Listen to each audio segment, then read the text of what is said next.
Kinetic theory of gases. इस chapter में जितने भी फॉर्मूले डिराइव हुए हैं वो कुछ एजम्पशन पे बेस्ड हुए हैं जो कि रियल लाइफ में नहीं होते। तो कुछ एज्यूम करके फॉर्मूले डिराइव किए गए हैं, ये एजम्पशन पूछ लिया जाता है, इसलिए आपको एजम्पशन पता होना चाहिए कि क्या क्या एजम्पशंस होते हैं काइनेटिक थ्योरी ऑफ गैसेस में। गैसेज लिखा हुआ है और काइनेटिक टर्म यूज किया गया है। काइनेटिक मतलब क्या? Kinetic energy. तो क्या काइनेटिक एनर्जी ऑफ गैसेस के बारे में पढ़ने वाले हैं? बिल्कुल वही पढ़ने वाले हैं। मतलब जब गैसेज जब मोशन में होती हैं, अरे गैस के पार्टिकल्स मूव करते हैं, बिल्कुल, तो उनके पास काइनेटिक एनर्जी होगी, बिल्कुल उसी की स्टडी आपको करनी है।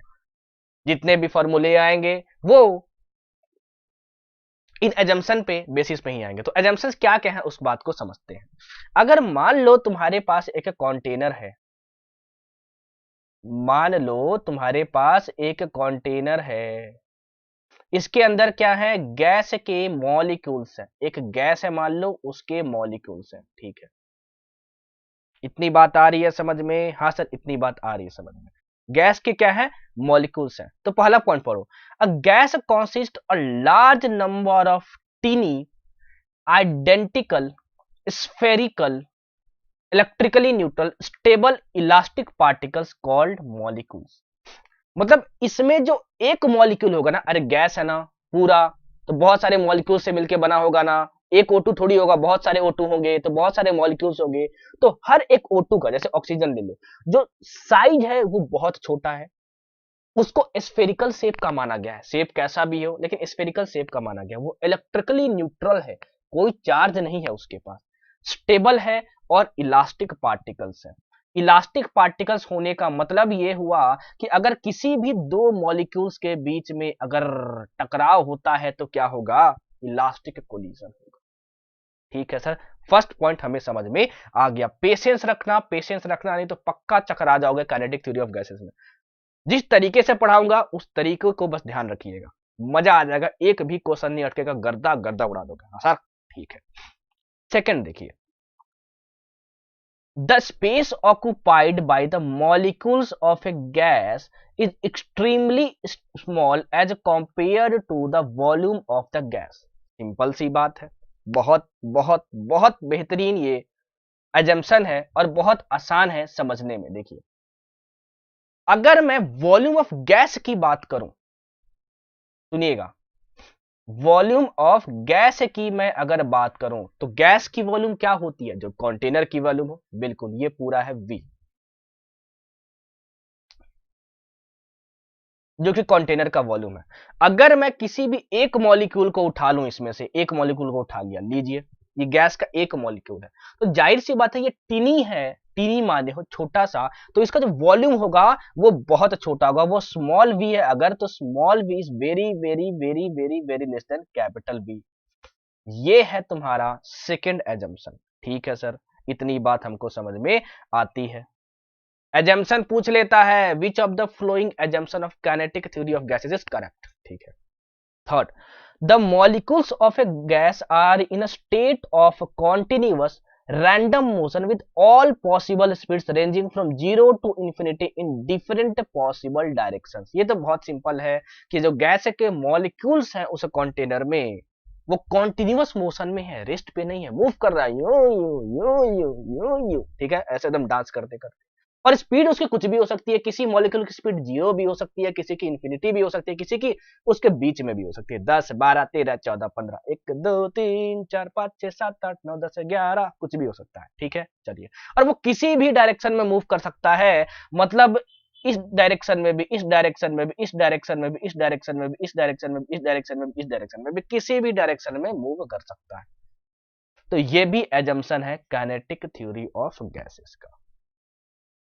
ये तो हुए तीन एजम्पशन। सुनते जाइएगा, सुनते जाइएगा, मैं बार बार बोल रहा हूं, बहुत पेशेंस की जरूरत है इस चैप्टर में, नहीं तो पक्का पागल हो जाओगे, और बुक से पढ़ोगे तो भाई तो क्या ही बोलूं, मतलब छोड़ ही छाड़ दोगे।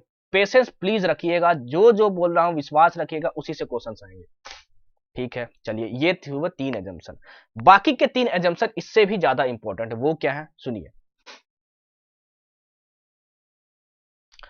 each molecule behaves as an independent entity. There is no force of attraction among the molecules. Thus, gas molecules have no potential energy. बस इस वाले एजम्पशन में यही चीज पूछा जाता है और यही चीज आपको ध्यान रखना है। मैं जब पोटेंशियल एनर्जी के बारे में पढ़ा रहा था, इंटरनल पोटेंशियल एनर्जी के बारे में, तो जो इंटरनल पोटेंशियल एनर्जी होती है, इंटरनल पोटेंशियल एनर्जी जो होती है, वो इंटरमोलिकुलर फोर्सेस के होने के वजह से जनरेट होती है। इंटरमोलिकुलर फोर्सेस के होने के वजह से जनरेट होती है। अगर इंटरमोलिकुलर फोर्सेस ही नहीं होंगे तो प्यार, मोहब्बत और प्रेम से बोलोगे सर कि इंटरनल पोटेंशियल एनर्जी भी क्या होगा, जीरो होगा। हालांकि इंटरमोलिकुलर फोर्सेस होते तो हैं, लेकिन काइनेटिक थ्योरी ऑफ गैसेस में जितने फॉर्मूले डिराइव किए गए उसमें यह बोला गया कि नहीं, हम मान लेते हैं कि जो दो मॉलिक्यूल्स हैं, अगर इसी कंटेनर में दो मॉलिक्यूल्स हैं गैस के, बहुत सारे गैसेस हैं, बहुत सारे गैस के मॉलिक्यूल्स हैं, लेकिन उसमें से दो मॉलिक्यूल्स की बात करें तो इन दोनों के बीच में कोई भी फोर्स ऑफ अट्रैक्शन नहीं है, इंटरमॉलिकुलर फोर्सेस नहीं है, इसलिए इनके पास इंटरनल पोटेंशियल एनर्जी नहीं होगी। अगर पोटेंशियल एनर्जी नहीं होगी तो क्या होगी, अरे बोडिया मूव कर रहा है यूं ऐसे ऐसे करके, ठीक है, अगर मूव कर रहा है तो काइनेटिक एनर्जी होगी। और वो जो काइनेटिक एनर्जी होगी एक गैस मॉलिक्यूल की, वो प्रोपोर्शनल होगी टेम्परेचर की। इस कंटेनर में जो गैस रखा गया है वो किस टेम्परेचर पे रखा गया है, उसके प्रोपोर्शनल होगा kinetic energy of each gas molecule. ये मैं अभी डिराइव भी करवाऊंगा, ठीक है। हाँ सर, इतनी बात हमको समझ में आ गई, बहुत इंपॉर्टेंट है भाई साहब, लिख लीजिएगा, डायरेक्ट क्वेश्चन आता है, चकरा मत जाइएगा, लॉ सर को ही याद करेंगे प्यार मोहब्बत और प्रेम से, ठीक है। मन में आ रहा होगा जब तक तोड़ेंगे नहीं तब तक छोड़ेंगे नहीं, हार मत मानना भाई साहब। सिर्फ गेम को खेलना इंपॉर्टेंट नहीं होता है, उसको खत्म करना उससे ज्यादा इंपॉर्टेंट होता है, समझे। जरूरी नहीं कि 50 ओवर का गेम है तो शुरू के 30 ओवर में 180 बॉल पे, कितना बॉल होगा भाई, हाँ 180 बॉल, 180 बॉल पे 100 रन बने तो लास्ट के 20 ओवर में उससे भी कम बने। हो सकता है कि लास्ट के 20 ओवर में 20-20 खेले जाओ और 200-300 रन मार दो। तो 50 ओवर पूरा खेलना है, कहीं आपके साथ ये तो नहीं हो रहा है कि आप 20 ओवर खेल के ही अरे मैच हार गए, ना ना ना। The game is of 50 overs, just complete the game first. अगर हारना ही होगा तो 50 ओवर खेल के हारेंगे भाई साहब, ठीक है। जब सामने वाला बॉलिंग कर ही रहा है मतलब मैं, तो पूरा पढ़ो ना भाई साहब, आधे पे क्यों हार मान जाते हो, हाँ साहब, ठीक है। चलिए आगे बढ़ते हैं। The pressure of a gas is due to the elastic collision of gas molecules with walls of the container. Gas जो है अगर किसी कंटेनर में रखोगे तो वो प्रेशर एग्जर्ट करता है, ठीक है। वो प्रेशर क्यों यहां पर है वो बोल रहा है। अगर मान लो इस कंटेनर में रखा गया है, ठीक है, और जो एक मॉलिक्यूल है गैस का वो इससे टकराता है, तो टकराएगा तो फोर्स जनरेट होगा और एक गिवन एरिया पे देखोगे तो प्रेशर जनरेट होगा, फोर्स पर यूनिट एरिया। लेकिन ये जो फोर्स लगेगा वो इलास्टिक कोलिजन की वजह से लगेगा, मतलब कि जो वॉल का कंटेनर है और जो मॉलिक्यूल में कोलिजन है वो क्या है, इलास्टिक कोलिजन है, ये पूछा जाता है। और ये तो सर बोल भी दिए हो आप पहले ही, बहुत सही, ठीक है। 6th पॉइंट एकदम लुल्ली पुंजी सा है भाई साहब, वो बोल रहा है कि जो भी पार्टिकल्स इसमें मूव कर रहे हैं, कौन से पार्टिकल, गैस के particles, that will be governed by the Newton's laws of motion. मतलब न्यूटन्स लॉज का यूज करके आप सारे फॉर्मूला निकालोगे, ठीक है। लास्ट पॉइंट सुनिएगा, बहुत इंपॉर्टेंट है। The time of contact the time of contact of a moving molecule, कौन सा मॉलिक्यूल रे, गैस का मॉलिक्यूल, गैस की बात कर रहे हैं, with the container walls at the time of collision is negligible as compared to the time between two successive collisions with the same wall of the container। बाप रे बाप, अरे सुनिए सुनिए सुनिए, देखिए बोल क्या रहा है। अगर तुम किसी एक गैस मॉलिक्यूल की बात कर लेते हो तो गैस मॉलिक्यूल मान लो इससे टकराता है यूं करके, ठीक है, तो जैसे ही इसमें टकराया ये तो थोड़ी देर के लिए कांटेक्ट में रहता है ना, उस टाइम को मान लेते हैं डेल टी। ठीक है ठीक है ठीक है। अगर मान लो ये जो मॉलिक्यूल है ये टकराया और ये वापस गया और दोबारा ही टकराएगा, दोबारा ये टकराएगा, दोबारा ये टकराएगा, मान लो कैसे इसी पॉइंट पे, तो दो सक्सेसिव कोलिजन किया वो सेम गैस मॉलिक्यूल, तो उसमें जो टाइम लग रहा है वो डेल्टा टी लग रहा है, कैपिटल टी। तो बोल रहा है कि जो डेल्टा टी है वो बहुत ज्यादा होना चाहिए इसके, मतलब नेग्लेजिबल होना चाहिए, बहुत इंपॉर्टेंट है, बहुत इंपॉर्टेंट है। अगर इतना एजम्पशन समझ में आ गया प्यार मोहब्बत और प्रेम से, तो अब बढ़ेंगे हम लोग इसके रिजल्ट्स की ओर, मतलब फॉर्मूले की ओर। बताइए क्या बात समझ में अब मैं आगे कदम बढ़ा रहा हूं, लेकिन मैं आपसे एक चीज जरूर मांग रहा हूं। क्या मांग रहे हैं? 10 लाख रुपए। 10 लाख रुपए नहीं मांग रहा हूं, उससे भी कीमती चीज मांग रहा हूं, पेशेंस। प्लीज पेशेंस रखिएगा, नहीं तो काइनेटिक थ्योरी ऑफ गैसेस में पगला जाओगे पूरा, एक भी क्वेश्चन नहीं बनेगा। पेशेंस रखिएगा, इतना विश्वास रखिएगा कि इतना कंटेंट यहां पे बता दूंगा काइनेटिक थ्योरी ऑफ गैसेस में कि निट में एक भी क्वेश्चन नहीं है। सुनते जाइएगा, जहां डेरिवेशन इंपॉर्टेंट होगा वहां बता दिया करेंगे, जहां जहां से क्वेश्चन आएगा वो भी बता दिया करेंगे। चलिए अब बढ़ते हैं, अब बढ़ते हैं फॉर्मूलेज की ओर। जो लिखा है उस पर ध्यान मत दीजिए, जो समझा रहा हूं अब उस पर ध्यान दीजिए, ठीक है। देखिए काइनेटिक थ्योरी के जितने भी एजम्पशंस थे उसको यूज करके सारे फॉर्मूले डिराइव किए गए। जो सबसे बेसिक और सबसे पहला फॉर्मूला डिराइव की गया उसकी बात हम लोग करते हैं, सुनिएगा। अगर मान लो तुम्हारे पास एक कंटेनर है,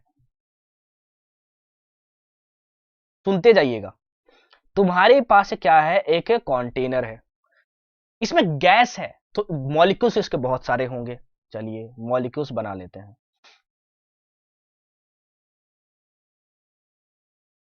अगर मॉलिक्यूल्स बहुत सारे हैं तो हर एक गैस मॉलिक्यूल आइडेंटिकल है, याद है फर्स्ट एजम्पशन। आइडेंटिकल है मतलब क्या, मास से सबके सेम होंगे। अगर आइडेंटिकल नहीं मानते तो हर एक गैस मॉलिक्यूल का हो सकता है कि मास अलग अलग हो।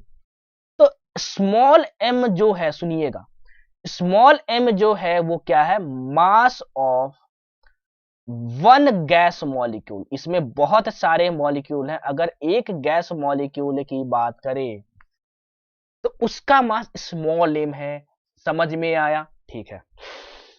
अब इस गैस में बहुत सारे मॉलिक्यूल्स होंगे, कितने सारे मॉलिक्यूल्स हैं उसको मान लेते हैं n. N here is not the Avogadro number, n here is number of molecules of the gas, number of molecules of the gas, number of molecules of the gas. ठीक है,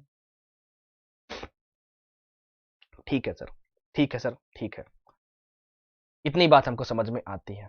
ठीक है, ये जो तुम्हारे पास कंटेनर है इसकी जो वॉल्यूम है उसको मैं मान लेता हूं कि वो क्या है, वॉल्यूम ऑफ द कंटेनर, वो है तुम्हारे पास V। Volume of the container तुम्हारे पास क्या है, V है। ठीक है सर। अब हमें पता है सर, बचपन में ही पढ़ा दिया गया था कि जिस कंटेनर में अगर गैस को रखेंगे, जिस कंटेनर में अगर गैस को रखेंगे तो जो कंटेनर की वॉल्यूम होती है वो भी प्यार मोहब्बत और प्रेम से, गैस का भी क्या होता है, गैस का भी क्या होता है, गैस का भी क्या होता है, वॉल्यूम होता है। ठीक है। अब ये मॉलिक्यूल्स रेस्ट पे तो नहीं होते हैं, काइनेटिक थ्योरी ऑफ गैसेस ये बोलती है कि you you you you you you क्या करते हैं, मूव करते रहते हैं। तो वो टकराता है इन वॉल्स से और वॉल की वजह से प्रेशर एग्जर्ट करता है। वो जो प्रेशर एग्जर्ट कर रहा है पूरा gas, not a single gas molecule, पूरा गैस मतलब पूरे गैस मॉलिक्यूल्स मिलके जो वॉल्स पे प्रेशर लगा रहे हैं वो है तुम्हारे पास क्या, पी।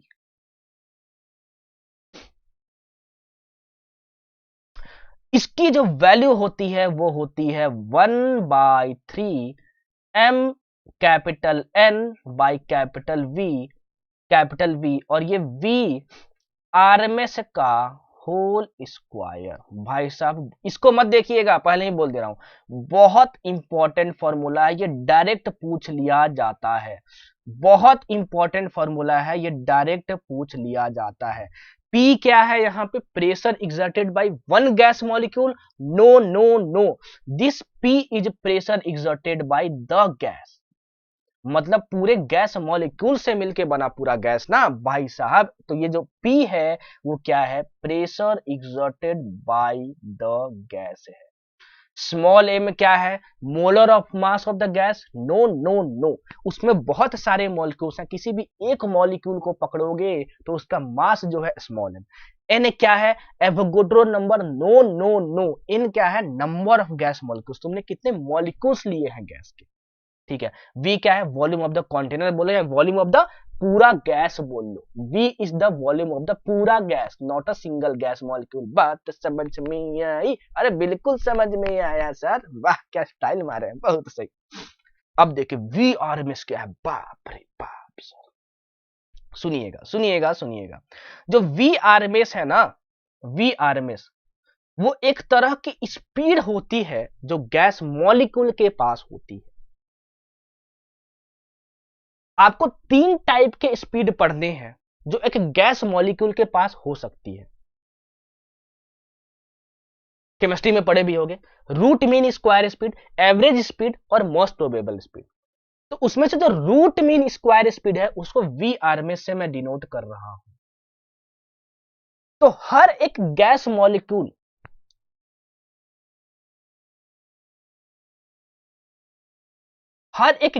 मॉलिक्यूल को जो स्पीड है वो वी आरएमएस से मैं डिनोट कर रहा हूं।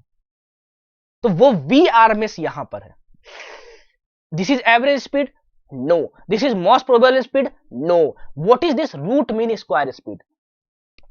ठीक है, इतनी बातें हमको सर क्लियर हो गई, इतनी बातें हमको क्लियर हो गई, ये हमको याद रखना है। ठीक है सर, याद रखेंगे हम लोग, ये सर हम लोग याद रखेंगे। अब देखिए यहां से बहुत सारे फॉर्मूले निकलने वाले हैं और वो सारे फॉर्मूले पूछे जाते हैं। वो सारे फॉर्मूले क्या किए जाते हैं, पूछे जाते हैं, पूछे जानते हैं। इसलिए जो नजरें हैं वो स्क्रीन पे रखिएगा। देखिए, pressure exerted by gas is equal to 1/3 m into capital N by volume into V RMS का होल स्क्वायर। देखिए वही लिखा हूं जो यहां पे था, ठीक है। अब देखिए इसको मैं क्या करने वाला हूं, क्या करने वाले हैं सर, घबरा गए हम तो, बाप रे बाप सर। अरे देखिए देखिए देखिए, अगर एक गैस मॉलिक्यूल का जो मास है वो तुमने क्या माना है, m माना है। पूरे गैस में कितने मॉलिक्यूल्स हैं, n गैस मॉलिक्यूल्स हैं। तो अगर n गैस मॉलिक्यूल्स का अगर तुम मास निकालोगे तो तुम्हारे पास कितना आ जाएगा, m इंटू n आ जाएगा। सुनते जाएगा नहीं तो चकरा जाओगे।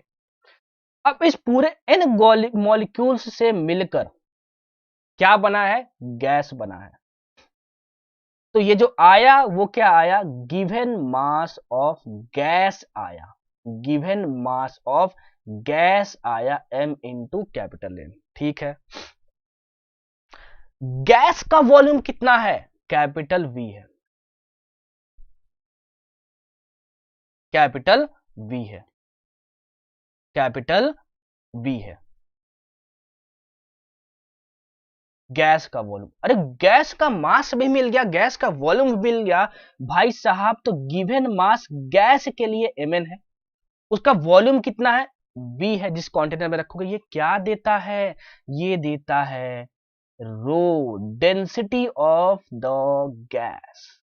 Density of the gas. तो इस प्रेशर को एग्जर्टेड बाय गैस को, प्रेशर एग्जर्टेड बाय गैस को आप 1/3 into rho into we R M S का होल स्क्वायर भी लिख सकते हो।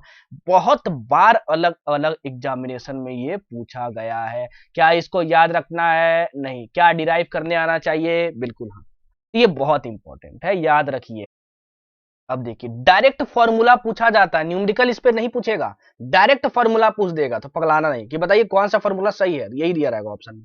ठीक है, इतनी बातें हमको सर समझ में आ गई। अब देखो अगर मैं बोलूं कि kinetic energy of a gas molecule क्या होता है।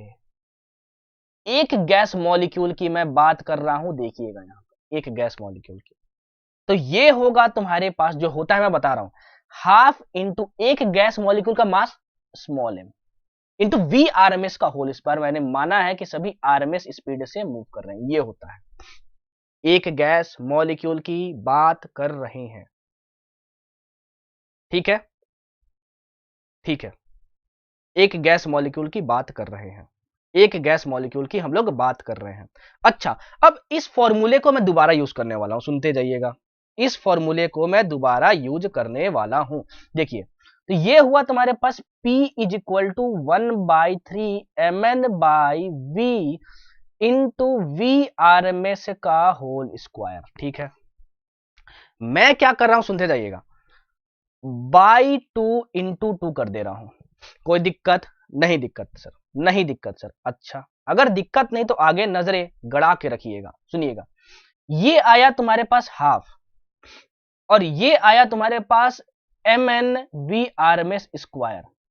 इसको मैं एक साथ लिख रहा हूं, देखिएगा, तो ये हो गया half into m n into we R M S का होल स्क्वायर। ठीक है सर, इतनी कहानी हमें सर प्यार मोहब्बत और प्रेम से समझ में आ रही है। ठीक है, इस वॉल्यूम को भी मैं क्या कर रहा हूं, यहीं पे रख रहा हूं। ठीक है, बचा क्या भाई साहब, ये बचा 2/3। ठीक है, एक गैस मॉलिक्यूल की बात करें तो हम लोग काइनेटिक एनर्जी ये लिख सकते हैं। अगर मैं, सुनिएगा, इसको ध्यान रखिएगा, अगर मैं काइनेटिक एनर्जी ऑफ गैस पूछूं, क्या पूछूं, काइनेटिक एनर्जी ऑफ गैस पूछूं, काइनेटिक एनर्जी ऑफ गैस पूछूं, पूरा गैस, तो हर एक गैस मॉलिक्यूल का इतना है, तो सबको क्या करोगे, ऐड करोगे, half M v R M S square plus half M v R M S square plus half M v R M S square. कब तक करोगे, इन मॉलिक्यूल से, तो टोटल को ऐड करोगे तो क्या हो जाएगा, n into half M v R M S का होल स्क्वायर। तो ये चीज जो कन्वर्ट हो जाएगी वो हो जाएगी half m N V R M S का होल स्क्वायर। याद रखिएगा, ये kinetic energy of gas molecule है। क्या ई क्या कर रहे हैं सर, नहीं बोल रहा हूं, नहीं, किसका काइनेटिक एनर्जी है, पूरे गैस की काइनेटिक एनर्जी है। ठीक है सर, इस फॉर्मूले पे नजरें गड़ाई रखिएगा, इसी का यूज होने वाला। जो P आया है मैं दोबारा लिख रहा हूं, ये जो P आया है वो मैं दोबारा लिख रहा हूं। देखिए, ये जो P आया है वो कितना आया है, P is equal to 1/2 into M into N into we R M S का whole square by V into 2/3। देखिए 2/3, ये क्या है, काइनेटिक एनर्जी ऑफ पूरा गैस। अच्छा, काइनेटिक एनर्जी ऑफ पूरा गैस है ये sir, by volume of the gas, मतलब ये पूरी क्वांटिटी क्या है, kinetic energy of the gas per unit volume. तो आप इसको लिख सकते हो P इज इक्वल टू 2/3, तो बाहर था 2/3 इंटू काइनेटिक एनर्जी ऑफ पूरा गैस, गैस मॉलिक्यूल नहीं, पूरा गैस पर यूनिट वॉल्यूम। भाई साहब, कितने सारे एग्जामिनेशन में ये पूछा गया है, आप इसका अंदाजा भी नहीं लगा सकते हो। जब क्वेश्चन प्रैक्टिस करोगे अलग अलग बुक से तब आपको समझ में आएगा कि ये कितना ज्यादा इंपॉर्टेंट है।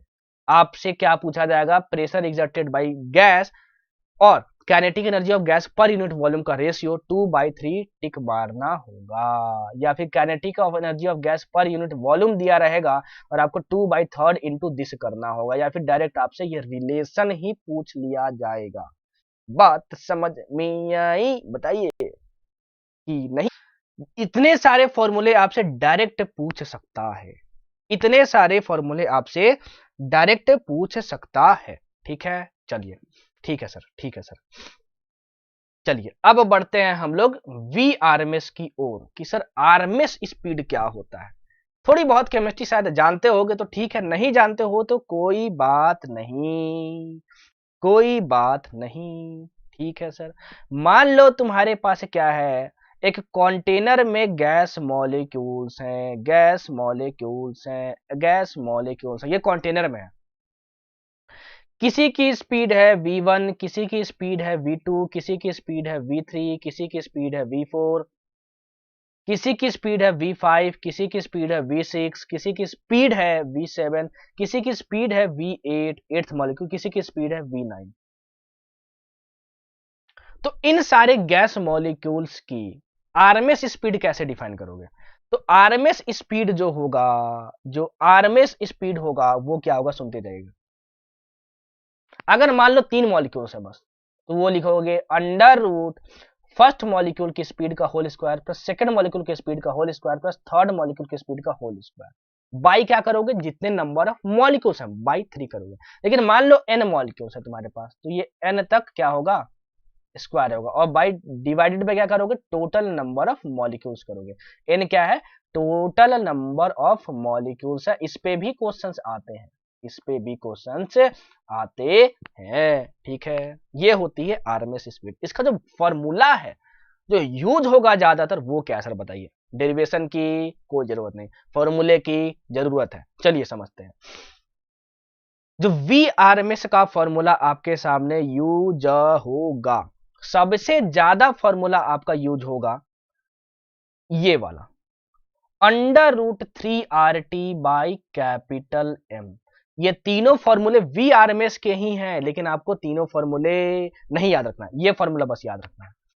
बाकी दोनों आपको डिराइव करने आना चाहिए। डिराइव करके बताइए सर। बिल्कुल बताते हैं, चलिए बिल्कुल बताते हैं। ठीक है, अगर तुम्हारे पास एक कंटेनर है, इस कंटेनर को मेंटेन किया गया है टी टेम्परेचर पे, टी जो है वो केल्विन में है, टी टेम्परेचर पे। टी टाइम है क्या, नहीं, टी क्या है तुम्हारा, टेम्परेचर है। तो इसमें अगर गैस मॉलिक्यूल्स हैं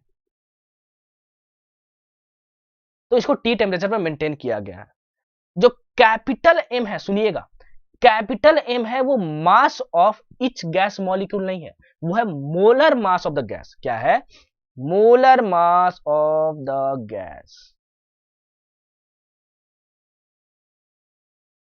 पूरे गैस का मोलर मास है। ठीक है, इस बात का ध्यान रखिएगा। स्मॉल एम क्या होता था, स्मॉल एम होता था mass of each gas molecule, mass of each gas molecule. इस बात का ध्यान रखिएगा, इसी में बच्चे बहुत कंफ्यूज होते हैं। तो RMS speed of the gas molecule जो होता है, जो आरएमएस स्पीड होता है वो कितना होता है, under root 3RT by capital M. क्या होता है, under root 3RT by capital M. यही फॉर्मूला आपको याद रखना है ज्यादातर, और कोई फॉर्मूला याद नहीं रखना है आपको। इसी से बाकी दोनों फॉर्मूले डिराइव करने आना चाहिए। सबसे पहले मैं ये फॉर्मूला डिराइव करके दिखाता हूं, 3kT बाई एम, और k क्या है वो भी बताएंगे। सुनते जाइएगा, सुनते जाइएगा। अगर मैं एवोगाड्रो नंबर, जिसको मैं एन नॉट से डिनोट कर रहा हूं, एन नॉट क्या है तुम्हारा, एवोगाड्रो नंबर, बाप रे बाप, एवोगाड्रो नंबर। इतनी बात हमको समझ में आती है। मैं क्या कर रहा हूं, इस फॉर्मूले में एन नॉट ऊपर नीचे मल्टीप्लाई कर रहा हूं। N naught is what, number of gas molecules, no, Avogadro number, yes. तो ये कितना होगा, under root 3RT by m into N naught into N naught. ठीक है, यहां पे जो R बाई एन नॉट है ना उसको बोलते हैं K। R बाई जो एन नॉट है उसको क्या बोलते हैं, K। अब R मत पूछना क्या है, this is universal, gas constant, n naught क्या है, एवोगाड्रो नंबर। तो इनका जो रेशियो होता है ना उसको बोलते हैं के, एंड दिस के स्प्रिंग कांस्टेंट, नहीं नहीं नहीं, इसको बोलते हैं बोल्ट्जमैन कांस्टेंट। क्या बोलते हैं, बोल्ट्जमैन कांस्टेंट। बाप रे बाप, अरे बोल्ट डोट मत याद करना, न्यूजीलैंड का प्लेयर या ना भाई साहब, बोल्ट्जमैन कांस्टेंट, इसकी वैल्यू याद रखने की जरूरत नहीं है, फॉर्मूला बिल्कुल याद रखने की जरूरत है। इसका डायमेंशन पूछा जाता है, जब वो यूनिट डायमेंशन पढ़ाऊंगा तब समझा दूंगा, आर बाई एन नॉट। तो इस आर बाई एन नॉट को निकाल दो यहां से और इसको लिखो फटाक से के। तो ये देखिए क्या नजर आएगा, 3k t into N naught by m का अंडर रूट, ठीक है, अंडर रूट, ठीक है ठीक है ठीक है ठीक है, चलिए इतनी बात समझ में आती है। अब एन नॉट बाई एम की वैल्यू जो है यहां से मैं निकालने वाला हूं, सुनिएगा सुनिएगा सुनिएगा। देखिए अगर मैं पूरे गैस की बात करूं, अगर मैं पूरे गैस की बात करूं तो उसका जो गिवन मास होगा, अभी अभी मैंने निकाला है, कितना होगा रे, गिवन मास होगा m इंटू कैपिटल एम। अगर मैं नंबर ऑफ मोल्स की बात करूं पूरे गैस की, सुनते जाइएगा, मेरे लफ्जों को पकड़िएगा नहीं तो पगला जाओगे पक्का। Number of moles of gas की बात करूं तो क्या हुआ, given mass mn by capital M। Number of moles का फॉर्मूला प्यार मोहब्बत और प्रेम से केमिस्ट्री में भी पढ़ाया गया था, number of molecules of the gas by Avogadro number. तो इसको आप capital N number of molecules by N naught भी लिख सकते हो, दोनों number of moles of the gas ही है, ठीक है। अच्छा, एन और एन कैंसिल नजर होता हुआ हमें आता है सर अपने अखियों से, और ये हमारी जो वैल्यू आ जाती है सर, किसकी value, n naught by capital M की, वो आ जाती है sir, n naught by capital M की वैल्यू आ जाती है सर 1 बाई एम। इस वैल्यू को पटक दो यहां पर, तो ये आ जाएगा under root 3 KT by N naught by m की वैल्यू 1 बाई एम आई है, तो ये हो गया, आ गया ना ये फॉर्मूला, बिल्कुल आ गया, बिल्कुल आ गया, बिल्कुल आ गया। ये फॉर्मूला बहुत कम यूज होगा लेकिन पूछा जाता है तो याद रखना है आपको, ठीक है। डिराइव भी करना सीख जाओ तो कोई दिक्कत नहीं है। स्मॉल एम है molar mass of the gas, नहीं, स्मॉल एम क्या था, mass of each gas molecule, mass of each gas molecule, एक गैस मॉलिक्यूल का कितना मास है। बात समझ में आई, सर बात समझ में आई, अरे अपने से बोल दिए, हमें भी बोलने का समझ में आ गया। सर ये दोनों फॉर्मूला बता दी, ये भी डिराइव करके बता दीजिए सर। ठीक है बता देते हैं सर, बता देते हैं। देखिए V R M S is equal to under root 3 RT by capital M आ गया, ठीक है। अच्छा, अगर मैं आपसे बोलूं कि अगर ये आइडियल गैस है, हमेशा आइडियल गैस ही मान के चलना, ठीक है, तो तुम्हारे पास pressure exerted by gas into volume of gas into number of moles of the gas कितना आया है, कितना आया है, कितना आया है, कितना आया है, कितना आया है, m n by capital M, यही लिखोगे ना number of the moles of the gas, बिल्कुल, इनटू RT आप लिख सकते हो, बिल्कुल सही, बिल्कुल सही, बिल्कुल सही, बिल्कुल सही।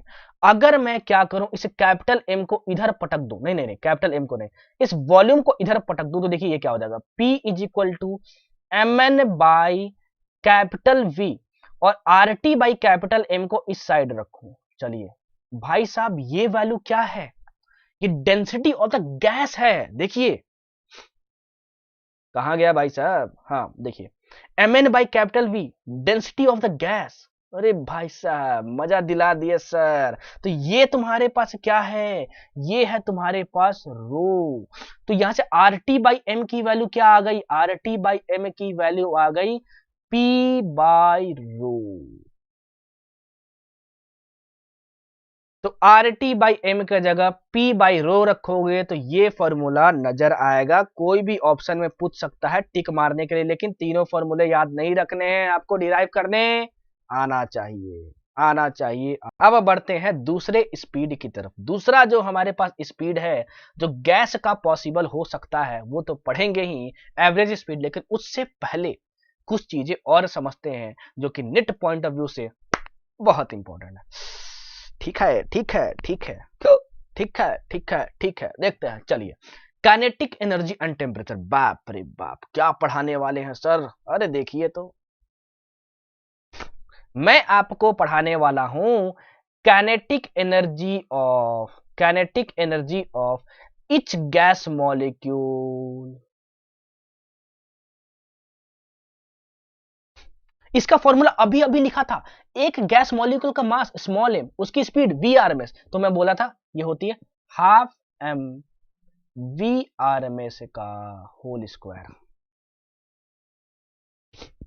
फिर से बेसिक फॉर्मूला पट को और यहां पे छापो। छापते हैं सर। ये हो गया तुम्हारे पास P is equal to 1/3, P is equal to 1/3 m n by v into we R M S का होल स्क्वायर। सर हमें इतना तो पता है और दिमाग में कुछ चीजें आ रही हैं कि शायद 2 और 2 से मल्टीप्लाई कर देंगे तो मजा आ जाएगा। क्यों? क्योंकि आपको kinetic energy of each gas molecule चाहिए, इच गैस मॉलिक्यूल चाहिए। तो इस वैल्यू को निकालिए। चलिए, हाफ को निकालिए, वी आर एम एस को निकालिए और एम को निकालिए। तो ये तुम्हारे पास कितना आएगा? देखिए, ये आ जाएगा तुम्हारे पास 2/3, 2/3 आया तुम्हारे पास। ठीक है, और क्या बचा? एन बाई वी बचा, 2/3 इंटू एन बाई वी बचा। ठीक है, into half into M into we R M S का होल स्क्वायर। चकरा रहे हो ना? नहीं सर, आपने तो सिखा दिया पहले ही कि पेशेंस इज वेरी पावरफुल। अगर यहां नहीं समझ पाए भाई साहब तो बुक तो पलटोगे तो बुके को जला दोगे एकदम, पढ़ोगे नहीं काइनेटिक थ्योरी। और यहां नहीं समझ पाए तो मैं गारंटी दे रहा हूं कहीं नहीं समझ पाओगे, पागल हो जाओगे। इसलिए जो समझा रहे हैं अच्छे से समझते जाइएगा। ये नहीं कि एकदम जूस पी रहे हैं टिंग डिंग डिंग डिंग टिंग डिंग डिंग डिंग डिंग डिंग और इधर पढ़ भी रहे, नहीं ऐसा नहीं करना। ठीक है, चलिए, इतनी बातें समझ में आती। This is kinetic energy of each gas molecule. इसको मैं अभी फिलहाल में इसको मैं के ई बस लिख रहा हूं। ठीक है, kinetic energy of each gas molecule को के ई लिख रहा हूं। तो ये तुम्हारे पास हो गया 2/3 into n by v into k into E. भाई साहब ध्यान से देखिएगा, नजरे स्क्रीन पे। जो के ई है वो कितना आएगा जरा बताइएगा? वो आ जाएगा 3/2 into p into we by capital N.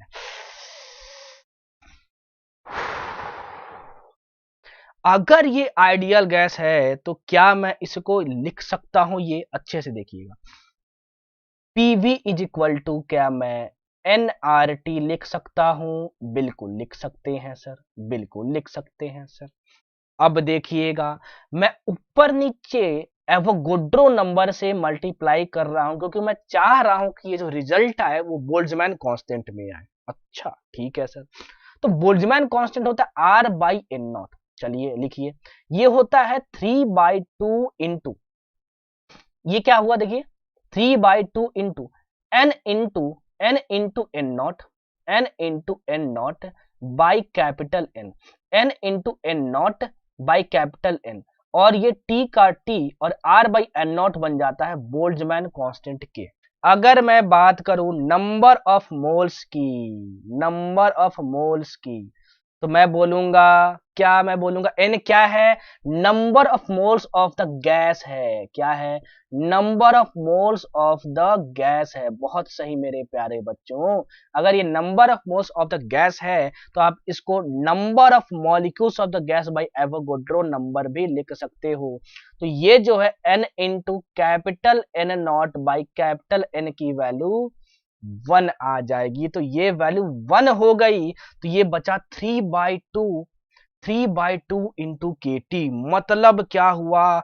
हमारे पास फॉर्मूला आ गया भाई साहब, kinetic energy of each gas molecule. एक गैस मॉलिक्यूल की बात कर रहे हैं, एक गैस मॉलिक्यूल की बात कर रहे हैं। तो ये कितना हो गया? 3/2 into k into T etch gas molecule की बात किए हैं, याद रखिएगा। बहुत बहुत बहुत बहुत बहुत बहुत इंपॉर्टेंट फॉर्मूला, बहुत इंपॉर्टेंट फॉर्मूला है ये, ठीक है।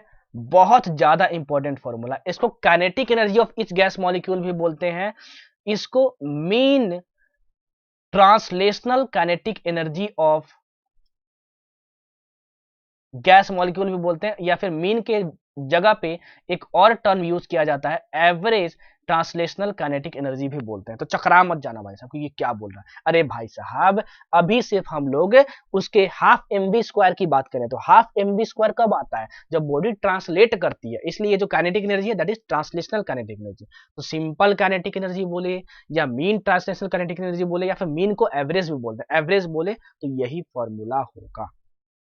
अब यहां से एक और चीज हमको समझ में आती है कि हमारे पास एक गैस मॉलिक्यूल का, एक गैस मॉलिक्यूल का जो एवरेज काइनेटिक एनर्जी आ रहा है that is only proportional to temperature. देखिए, यही काइनेटिक थ्योरी ऑफ गैसेस में मैंने बताया था कि एक गैस मॉलिक्यूल का, देखिए एक गैस मॉलिक्यूल का अगर तुम्हारे पास, एक गैस मॉलिक्यूल का अगर तुम्हारे पास काइनेटिक एनर्जी होगा वो तो सिर्फ टेम्परेचर पे ही डिपेंड करेगा। देखिए, टेम्परेचर पे ही डिपेंड करेगा, टेम्परेचर पे ही डिपेंड करेगा। तो देखो बस टेम्परेचर पे ही डिपेंड कर रहा है, आ गया ना, बिल्कुल सही।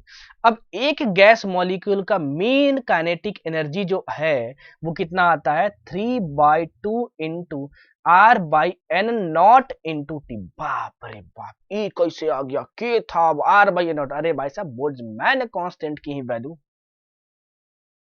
आर बाई एन नॉट होती है, ठीक है सर। अगर मैं इंटरेस्टेड हूं ये फाइंड करने में कि mean kinetic energy, mean kinetic energy, बस काइनेटिक एनर्जी बोलो, मीन काइनेटिक एनर्जी या फिर मीन ट्रांसलेशनल काइनेटिक एनर्जी, कुछ भी बोलेगा चकराना मत, सबका मतलब सेम है।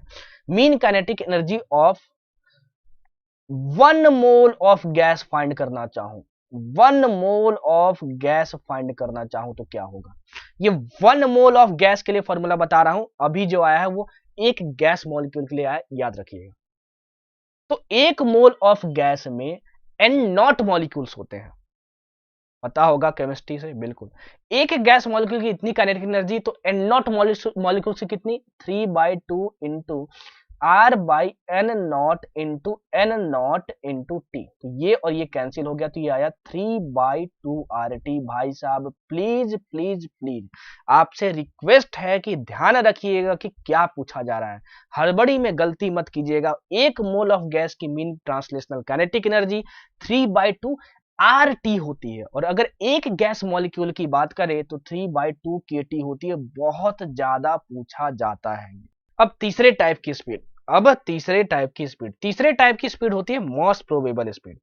क्या बोलते हैं इसको, मोस्ट प्रोबेबल स्पीड। देखिए इसको डिफाइन कैसे किया गया है, speed possessed by maximum number of gas molecules in a given gas.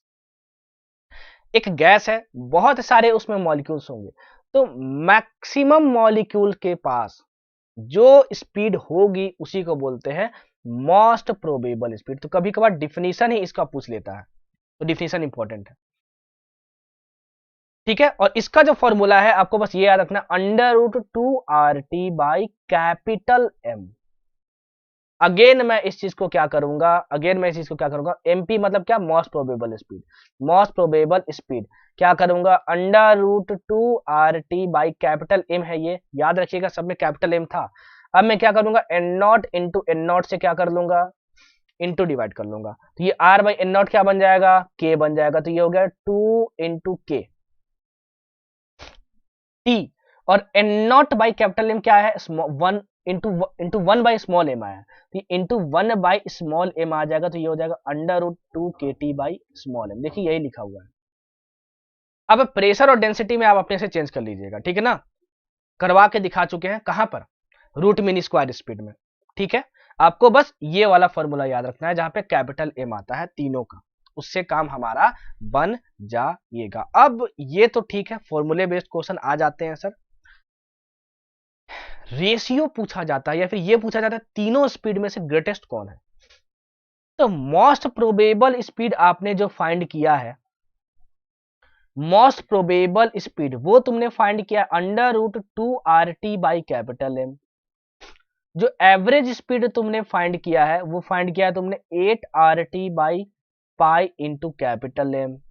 और जो तुमने VRMS फाइंड किया है वो तुमने फाइंड किया √3 RT बाई कैपिटल एम। इन तीनों का रेशियो निकालो भाई साहब। तो देखिए √RT by M, √RT by M, √RT by M सब में कैंसिल हो जाएगा।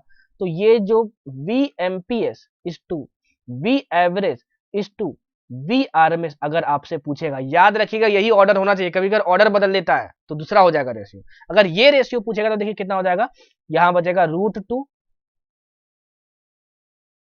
यहां बचेगा √2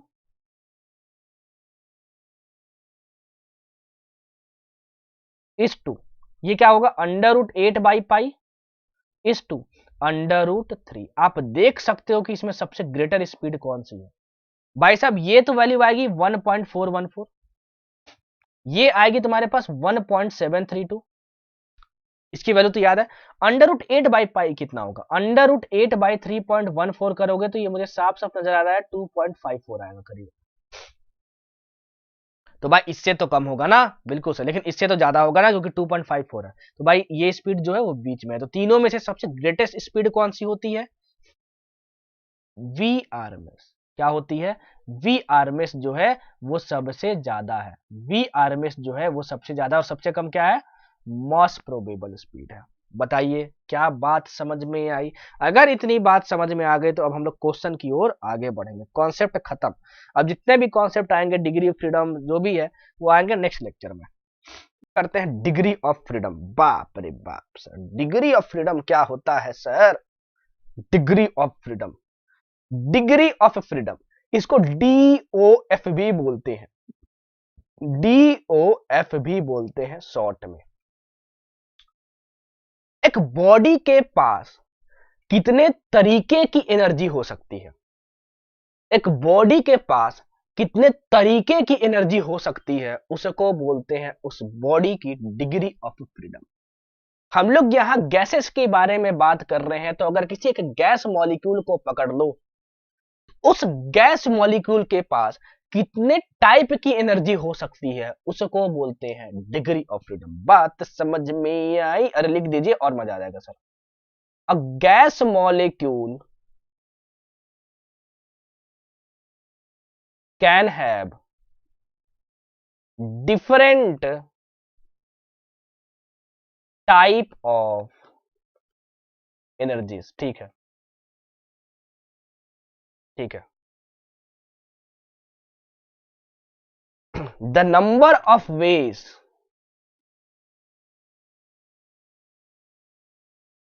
इन विच, कितने तरीकों की, कितने तरीकों से, याद रखिएगा टाइप नहीं, कितने तरीकों से, the number of ways in which it's energy can be divided independently, energy can be divided independently is called degree of freedom। अगर ये बात क्लियर है तो जल्दी बताइए, डिफिनीशन इसका बहुत इंपॉर्टेंट है। हाँ शायद क्लियर है। अरे एक गैस मॉलिक्यूल है, उसके पास कितने तरीकों की एनर्जी हो सकती है, हम लोग बोलेंगे उसको डिग्री ऑफ फ्रीडम है। ठीक है, इतनी बात हमको समझ में आती है, उसको बोलते हैं डिग्री ऑफ फ्रीडम। अब जो गैस मॉलिक्यूल्स हैं वो क्या हो सकते हैं, मोनो एटॉमिक हो सकते हैं, डाई एटॉमिक हो सकते हैं। अब मोनो एटॉमिक डाई एटॉमिक मत पूछना भाई साहब, मोनो एटॉमिक मतलब एक एटम, जैसे helium, argon, krypton. Diatomic O2, N2, ये सब केमिस्ट्री का पार्ट है। थर्ड या फिर ट्राई एटॉमिक, ट्राई एटॉमिक जैसे NO2 हो गया, 3 एटम्स है उसके पास, जैसे ट्राई एटॉमिक। ठीक है, अब इसके बाद चौथा पोली एटॉमिक। पोली एटॉमिक मतलब क्या, पोली एटॉमिक मतलब तुम्हारे पास 3 से ज्यादा, अब 3 से ज्यादा तुम्हारे पास क्या है, एटम्स है। ठीक है, इतनी बात हमको समझ में आती है सर, इतनी बात हमको डिग्री ऑफ फ्रीडम के में समझ में आती है सर, डिग्री ऑफ फ्रीडम में समझ में आती है सर। ठीक है, तो यहां से क्वेश्चन बनेगा नहीं। क्वेश्चन कहां से बनेगा, अब सुनते जाइएगा। सबसे पहले जितने टाइप के भी गैसेस मैं इस लेक्चर में पढ़ाने वाला हूं, सब में ये एजम्पशन होगा कि वो आइडियल गैस है। इस चीज का ध्यान रखिएगा, आइडियल गैस है, इसलिए आइडियल गैस का जितना भी इक्वेशन होगा वो क्या होगा, वैलिड होगा। क्या होगा, वैलिड होगा। ठीक है, तो degree of freedom mono atomic gas का कितना होता है सर, डायरेक्ट पूछा जाएगा। सुनिएगा मेरी बात, अगर किसी भी आइडियल गैस की बात करते हैं, रिजल्ट सुनिएगा, डायरेक्ट डायरेक्ट क्वेश्चन आएगा इस पे। अगर कभी भी हम लोग आइडियल गैस की बात करते हैं, तो किसी भी आइडियल गैस की जो टोटल एनर्जी होती है वो उसके इंटरनल एनर्जी के इक्वल होती है। और ये जो इंटरनल एनर्जी है वो काइनेटिक एनर्जी ऑफ गैस के इक्वल होती है। बहुत इंपॉर्टेंट लाइन है भाई साहब, बहुत इंपॉर्टेंट लाइन है ये आइडियल गैस के लिए। अब काइनेटिक एनर्जी दो तरीके की हो सकती है, रोटेशनल भी हो सकता है, और यूं यूं यूं अगर चल रहा है तो काइनेटिक एनर्जी ट्रांसलेशनल भी हो सकता है। अगर मोनो एटॉमिक गैस की बात करें तो उसके पास ट्रांसलेशनल काइनेटिक एनर्जी ही बस होती है। क्या होती है, ट्रांसलेशनल काइनेटिक एनर्जी ही होती है। अगर मैं बहुत सिंपल लैंग्वेज में, एकदम लॉलीपॉप लैंग्वेज में समझाने की कोशिश करूं, तो अगर ये एक्स एक्सिस है, ये वाई एक्सिस है और ये जेड एक्सिस है, तो अगर वो मोनो एटॉमिक गैस है तो वो क्या कर सकता है, वो इधर ट्रांसलेट कर सकता है, वो इधर ट्रांसलेट कर सकता है और इधर ट्रांसलेट कर सकता है। तो इधर अगर इसकी स्पीड है vx, इधर है vy और इधर vz, तो इधर क्या एनर्जी हो सकती है, half M V X square, इधर half M V Y square, इधर half M V Z square. कितने तरीकों से इसकी एनर्जी को लिख सकते हैं, तीन तरीके से। अरे भाई साहब, एक्स डायरेक्शन में क्या लिख सकते हो, half M V X square, इधर क्या लिख सकते हो, half M V Y square, इधर क्या लिख सकते हो, half M V Z square. तो जितने तरीकों से, नंबर ऑफ वे से उस एनर्जी को लिख सकते हो, उसी को डिग्री ऑफ फ्रीडम बोलते हैं। तो डिग्री ऑफ फ्रीडम जो होता है उसको अगर मैं एफ से डिनोट करूं, वो मोनो एटॉमिक गैस के लिए 3 होता है, और वो सिर्फ और सिर्फ ट्रांसलेशनल काइनेटिक एनर्जी के वजह से आता है। इस चीज को लिख लीजिएगा। क्या सर, मोनो एटॉमिक गैस के जो मॉलिक्यूल्स होते हैं रोटेट नहीं करते हैं? बिल्कुल रोटेट करते हैं, लेकिन रोटेशन के वजह से जो उनके पास आती है, क्या आती है, रोटेशनल काइनेटिक एनर्जी की वजह से जो डिग्री ऑफ फ्रीडम आती है उसके पास, वो बहुत छोटी होती है। इसलिए उसको हम लोग नेग्लेक्ट करके चलते हैं, क्योंकि जो मोनो एटॉमिक गैस है वो बहुत छोटा माना जाता है। ठीक है, आई बात समझ में? हाँ सर, आई बात समझ में। चलिए अब देखते हैं degree of freedom of diatomic and linear polyatomic gas. बाप रे बाप सर, मोनो एटॉमिक गैस के कुछ एग्जांपल्स दे दीजिए। बिल्कुल दे देते हैं, लिख लो भाई साहब, लिख लो लिख लो। Helium, argon, krypton, et cetera. ठीक है, चलिए, ठीक है सर, ठीक है सर, ठीक है सर। चलिए, degree of freedom of diatomic and linear polyatomic gas. Direct degree of freedom पूछेगा और कुछ नहीं पूछेगा, ध्यान रखिएगा। डायरेक्ट पूछेगा कि degree of freedom of diatomic gas बताओ, ऑप्शन में रहेगा, फटाक से टिक मारना पड़ेगा। ठीक है, अच्छा, तो अगर डाई एटॉमिक गैस हुआ, जैसे तुम्हारे पास O2 हो गया, N2 हो गया, क्या हो गया, O2 हो गया, N2 हो गया, अगर तुम्हारे पास डाई एटॉमिक गैस हुआ, या फिर लीनियर पॉली एटॉमिक गैस हुआ। पॉली एटॉमिक मतलब क्या, दो से ज्यादा एटम हो उसमें, दो से ज्यादा एटम हो, लेकिन वो लीनियर होना चाहिए। वो क्या होना चाहिए, लीनियर होना चाहिए। अब शेप्स निकालने का यहां पर यूज आ जाएगा, वो आप केमिकल बॉन्डिंग में पढ़े होंगे। ठीक है, लीनियर कब होगा रे, जब sp हाइब्रिडाइजेशन हो और नो लोन पेयर हो। अगर sp हाइब्रिडाइजेशन आ रहा है वो तो ठीक है, लोन पेयर आ गया तो डिस्टॉर्ट हो जाएगा, वी शेप, बेंट शेप। ठीक है सर, तो नो लोन पेयर होना चाहिए, लीनियर भी होना चाहिए और पॉली एटॉमिक भी होना चाहिए। और या तो फिर डाई एटॉमिक की हम लोग बात करें, दोनों में से कोई भी केस होगा तो लो टेम्परेचर पे या फिर रूम टेम्परेचर पे, लो टेम्परेचर पे या फिर रूम टेम्परेचर पे जो डिग्री ऑफ फ्रीडम होता है एफ, वैल्यू होती है इसकी 5। इसमें से डिग्री ऑफ फ्रीडम 5 हुआ, इसमें से जो ट्रांसलेशनल काइनेटिक एनर्जी के वजह से डिग्री ऑफ फ्रीडम आती है वो आती है 3, और रोटेशनल काइनेटिक एनर्जी के वजह से जो आती है degree of freedom diatomic gas और लीनियर पॉली एटॉमिक गैसेस के केस में नेग्लेजिबल नहीं होती, सिग्निफिकेंट होती है, और वो कितनी आती है 2 आती है, और इन 3+2 करके F = 5 आ जाता है। ध्यान रखिएगा कि एग्जामिनेशन में क्या पूछा जा रहा है, कभी कभी पूछा जाता है degree of freedom of a diatomic gas due to translational kinetic energy, तो बच्चे बस डाई एटॉमिक को पढ़ते हैं और 5 टिक मार देते, नहीं ऐसा नहीं करना। आप मेरे बच्चे हो तो ध्यान रखना कि ट्रांसलेशनल में 3 ही मारोगे, टोटल पूछ दिया तो 3+2 5, ये लो टेम्परेचर पे।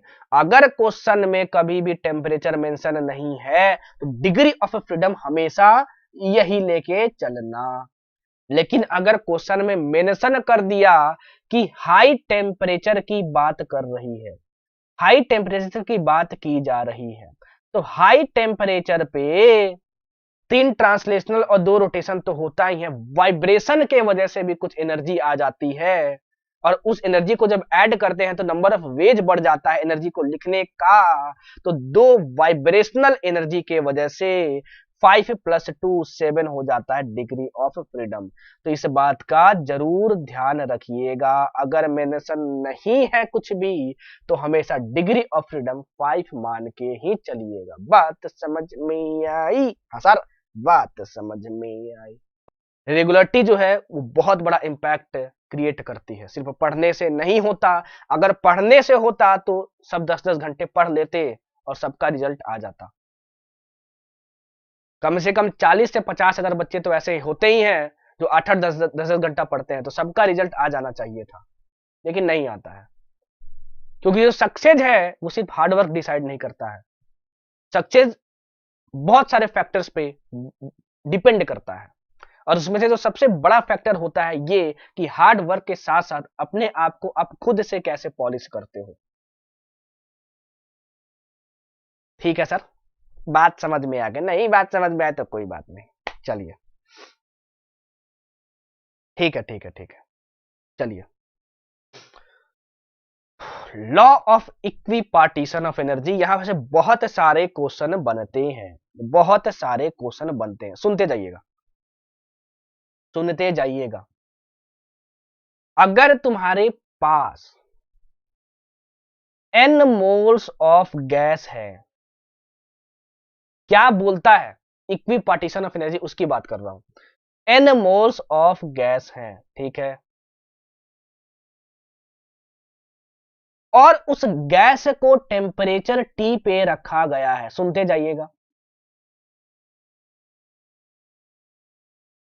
और उस गैस की जो डिग्री ऑफ फ्रीडम है, मान लो कुछ भी है, सपोज करो कितनी है 4, सपोज करो 4 है, 1 डिग्री ऑफ फ्रीडम, दूसरा डिग्री ऑफ फ्रीडम, तीसरा डिग्री ऑफ फ्रीडम, चौथा डिग्री ऑफ फ्रीडम।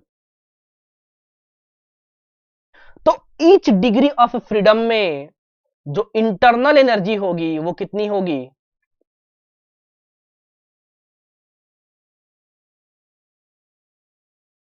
nRT/2 होगी, nRT/2 होगी, nRT/2 होगी, nRT/2 होगी। इजी लैंग्वेज में समझाने की कोशिश की है, ये स्टेटमेंट डायरेक्ट पूछा जाता है, ये ईच डिग्री ऑफ फ्रीडम के लिए लिखा हूं।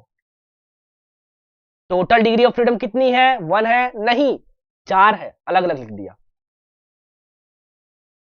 तो अगर मैं टोटल लिखूं internal energy, total internal energy, तो ये कितनी होगी जरा बताइएगा? U nRT/2 nRT/2 nRT/2 nRT/2 मतलब कितना? 4 nRT/2, and 4 is what? Degree of freedom. ये हो जाएगा F n RT/2 भाई साहब बहुत ज्यादा इंपॉर्टेंट फॉर्मूला है, बहुत बहुत ज्यादा इंपॉर्टेंट फॉर्मूला है ये, बहुत सारे क्वेश्चन इस पे डायरेक्ट आते हैं। आर क्या है ये मत पूछिएगा, क्योंकि अगर आर अभी भी आप पूछ रहे हो तो आपको शर्म आनी चाहिए। आर क्या होता है? यूनिवर्सल गैस कांस्टेंट होता है, यूनिवर्सल गैस कांस्टेंट होता है। एक एक चीज सुनते जाइएगा, किसी भी लाइन से क्वेश्चन बन सकता है, ठीक है। वही चीज यहाँ पे लिखी गई है, देखिए टी हमेशा केल्विन में रखिएगा। क्या रखिएगा? केल्विन में। अगर कोई भी गैस टेम्परेचर टी पे है और उस गैस के नंबर ऑफ मोल्स n है, तो अगर उसकी डिग्री ऑफ फ्रीडम 4 है, और डिग्री ऑफ फ्रीडम को अकेला अकेला लिख दो 1 + 1 + 1 + 1, तो ईच डिग्री ऑफ फ्रीडम में जो इंटरनल एनर्जी कंट्रीब्यूशन होगी वो nRT/2 nRT/2 nRT/2 nRT/2, चारों को ऐड करोगे तो 4 nRT/2। 4 is what? 4 is degree of freedom. तो FnRT/2 internal energy of the gas हो जाएगा। याद रखिएगा, ideal gas. Molar specific heat of the gases पढ़ते हैं। क्या पढ़ते हैं? Molar specific heat of the gases पढ़ते हैं। मोलर स्पेसिफिक हीट क्या होता है? याद कीजिए, मैं आपको स्पेसिफिक हीट पढ़ाया था, शायद आपको याद आ रहा होगा। कैलोरीमेट्री में पढ़ाया था आपको। वहां पे मैं बोला था जितनी हीट रिक्वायरमेंट की जरूरत होती है उसको मैं लिखता हूं mc∆T, और यहां जो स्मॉल सी होता था वो स्पेसिफिक हीट होता था। अगर इसको मैं थोड़ा सा दूसरे तरीके से लिखने की कोशिश करूं तो मेरा प्रयास जो है कुछ इस तरीके से होगा कि स्मॉल सी को मैं एक साइड रखूं और ये लिख दूं ΔQ/m ×ΔT। अब ये मत पूछिएगा ΔT क्या है, कैलोरीमेट्री पढ़ा चुका हूं, वही बताया हूं, और यहां पे लिखा भी हुआ है राइज इन टेम्परेचर, तुम कितना टेम्परेचर बढ़ा रहे हो, ठीक है। अच्छा, m क्या है? मास ऑफ द गैस है, given mass of the gas. तो अगर मैं number of moles of the gas की बात करूं, number of moles of the gas की बात करूं, तो मुझे अगर small n is equal to लिखना हो number of moles of the gas, तो मैं क्या लिखूंगा? Given mass. इस कैपिटल M को इधर मल्टीप्लाई कर दो, तो capital M into C is equal to, ये कितना हो गया? 1/n into ΔQ/ΔT। ठीक है, चलिए इतनी बात समझ में आती है। ये जो क्वांटिटी है ना, ये वाली क्वांटिटी, ये वाली जो क्वांटिटी है ना, इसको हम लोग बोलते हैं, इसको हम लोग बोलते हैं मोलर स्पेसिफिक हीट। क्या बोलते हैं? Molar specific heat. चलिए इतनी बात क्लियर है क्या? जल्दी बताइए। इस पूरे क्वांटिटी को मोलर स्पेसिफिक हीट बोलते हैं, और इसको सी से तो डिनोट करते हैं, लेकिन लिखते हैं कैपिटल सी। क्या लिखते हैं? कैपिटल सी लिखते हैं, ठीक है। चलिए C is equal to 1/n ΔQ/ΔT। चलिए इतनी बात हमको सर समझ में आती है, इसमें कोई नई बात नहीं थी सर। चलिए अब देखते हैं आगे, अब देखते हैं आगे। Capital C is equal to 1 number of moles of the gas heat supplied by change in temperature. अगर ये molar specific heat constant volume पर रखा जाए, लिखा जाए, तो कांस्टेंट वॉल्यूम की अगर मैं बात करूं तो फर्स्ट लॉ ऑफ थर्मोडायनेमिक्स के हिसाब से कांस्टेंट वॉल्यूम के लिए ये 0 हो गया। तो dQ is equal to due लिख सकते हो, मतलब जितनी हीट सप्लाई हुई वो चेंज इन इंटरनल एनर्जी के इक्वल होगी। तो आप अगर इस मोलर हीट कैपेसिटी को अगर तुम लिखना चाहते हो कांस्टेंट वॉल्यूम पे, तो यहाँ पे सिंपल V लिख दो। इस V का मतलब होता है कि तुमने वॉल्यूम कांस्टेंट रखा है और लिख रहे हो मोलर हीट कैपेसिटी, तो ये वैल्यू रहेगी तो इतनी ही। ये तो यूनिवर्सल फॉर्मूला है, लेकिन भाई साहब इस चीज को आप ये भी लिख सकते, बहुत इंपॉर्टेंट फॉर्मूला। लेकिन अगर गलती से भी अगर आपने कांस्टेंट प्रेशर की बात की, एट कांस्टेंट प्रेशर, तो उस समय ये तो होगा नहीं क्योंकि dw कुछ आएगा, वर्क डन। तो कांस्टेंट प्रेशर पे जब हम लोग लिखते हैं इस मोलर हीट कैपेसिटी की वैल्यू, तो यहाँ पे P लिखते हैं कि कांस्टेंट प्रेशर की बात कर रहे हैं। तो ये फॉर्मूला तो हमेशा अप्लीकेबल है, तो ये लिख देते हैं 1/n delta Q by delta T. यहां से देखिए आप एक चीज लिख सकते हैं, इसको और इसको पकड़िए। आप ये लिख सकते हैं कि डेल्टा यू जो है वो number of moles into CV into delta T लिख सकते हैं। लेकिन ये कब वैलिड होगा? ये वैलिड होगा एट कांस्टेंट वॉल्यूम। लेकिन ये देखिए, ये फॉर्मूला इसमें भी आया है, ये फॉर्मूला इसमें भी आया है। तो delta Q heat supplied is equal to यहां से N C V delta T, यहां से delta Q is equal to N C P delta T. ये फॉर्मूला कहां अप्लीकेबल होगा? ये फॉर्मूला कहीं भी अप्लीकेबल होगा। तो इन दोनों फॉर्मूले को लगाने के लिए इन दोनों के बीच में डिफरेंस भी आपको समझ में आना चाहिए। इसको हम लोग क्या बोलते हैं? Molar heat capacity, molar heat capacity, molar heat capacity at constant volume, molar heat capacity at constant volume। इसको क्या बोलते हैं? Molar heat capacity, molar heat capacity at constant pressure. ठीक है, इतनी बातें क्लियर है क्या? जल्दी बताइए। ठीक, अब देखिए, the relation between Cp and Cv is given by Mayer's relation, which is Cp minus Cv is equal to R, where R is gas constant। देखिए, molar heat capacity at constant pressure क्या था? Cp था। Molar heat capacity at constant volume क्या था? Cv था। इन दोनों का जब डिफरेंस निकालते हो ना, तो ये आता है यूनिवर्सल गैस कांस्टेंट, और इसको हम लोग बोलते हैं, यूनिवर्सल गैस कांस्टेंट को हम लोग बोलते हैं आर। तो ये जो Cp माइनस सीवी है उसकी वैल्यू आर आती है। इसके डेरिवेशन की कोई जरूरत नहीं है, लेकिन ये डायरेक्ट पूछा जाता है। इस बार केमिस्ट्री में डायरेक्ट पूछा गया था। और इस रिलेशन को हम लोग बोलते हैं मेयर्स रिलेशन। क्या बोलते हैं? मेयर्स रिलेशन बोलते हैं। तो Cp की कभी वैल्यू दी हो तो और Cv पूछ रहा हो तो निकाल लोगे, बिल्कुल। कितनी हो जाएगी? Cp माइनस आर हो जाएगी। कितनी हो जाएगी? Cp माइनस आर हो जाएगी। ठीक है, चलिए। लेकिन ध्यान रखिएगा कि यह फॉर्मूला तभी अप्लीकेबल होगा जब आप आइडियल गैस का इक्वेशन मान के चल रहे हो। तो जब आइडियल गैस का इक्वेशन मानकर चल रहे हो तो, जो कि आपके सिलेबस में।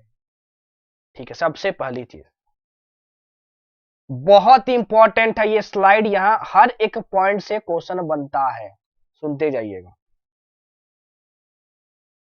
Cp और Cv की वैल्यू क्या होती है डिग्री ऑफ फ्रीडम के टर्म्स में? बहुत ज्यादा पूछा जाता है, बहुत ज्यादा पूछा जाता है। आप बस Cv की वैल्यू याद रखिएगा और कुछ नहीं। ये कितना होता है? FR/2 होता है। जहां पे जो F है वो क्या है? Degree of freedom. R क्या? Universal gas constant. जो मोलर हीट कैपेसिटी है उसकी वैल्यू कितनी होगी? FR/2 होगी। आपको डायरेक्ट फॉर्मूला याद होना चाहिए। डायरेक्ट पूछेगा कि मोनो एटॉमिक गैस है तो Cv की वैल्यू बताओ। Cv की वैल्यू पता चल गई तो Cp minus Cv is equal to R होता है। तो यहां से हमको समझ में आ गया कि Cp माइनस Cv अगर R के इक्वल है तो यहां से जो Cp है वो कितना हो जाएगा? वो हो जाएगा R प्लस Cv हो जाएगा। और R प्लस Cv मतलब Cv मतलब FR/2 in terms of degree of freedom. ये कितना हो जाएगा? R कॉमन, और ये हो जाएगा F/2 प्लस 1। वही लिखा हुआ है, देखिए Cp के value in terms of degree of freedom. क्या ये याद रखना है? नहीं। क्या ये याद रखना है? बिल्कुल। अभी तक दो फॉर्मूले, Cp minus Cv is equal to R, Cv is equal to FR/2। Cp उस हिसाब से निकाल लोगे, और एक इंटरनल एनर्जी कितना? NFRT/2, NFRT/2। ठीक है, अब Cp बाई Cv को हम लोग गामा से डिनोट करते हैं। क्या डिनोट करते हैं? सीपी बाई सीवी को हम लोग गामा से डिनोट करते हैं। बाप रे बाप। अरे molar heat capacity at constant pressure, molar heat capacity at constant volume, ये एक कांस्टेंट ही आता है क्योंकि सीपी और सीवी एक पार्टिकुलर गैस के लिए कांस्टेंट होता है, वो नेचर ऑफ गैस पे डिपेंड करता है, लिख लीजिएगा। सीपी और सीवी ये क्या है, नेचर ऑफ गैस पे डिपेंड करता है। अगर गैस बदलेगा तभी सीपी सीवी की वैल्यू बदलेगी, नहीं तो नहीं बदलेगी।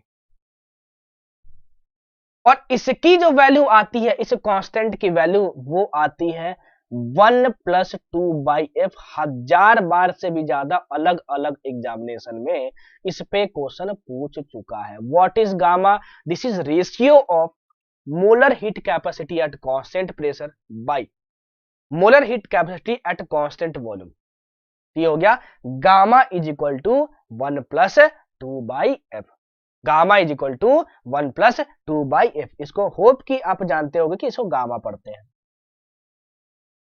आपसे क्या बोलेगा कि बताओ जो गामा की वैल्यू है, सीपी बाय सीवी की वैल्यू है, वो डायटोमिक गैस के लिए कितना होगा? तो आप बोलोगे कितना होता है डिग्री ऑफ फ्रीडम उसके लिए 5 होता है।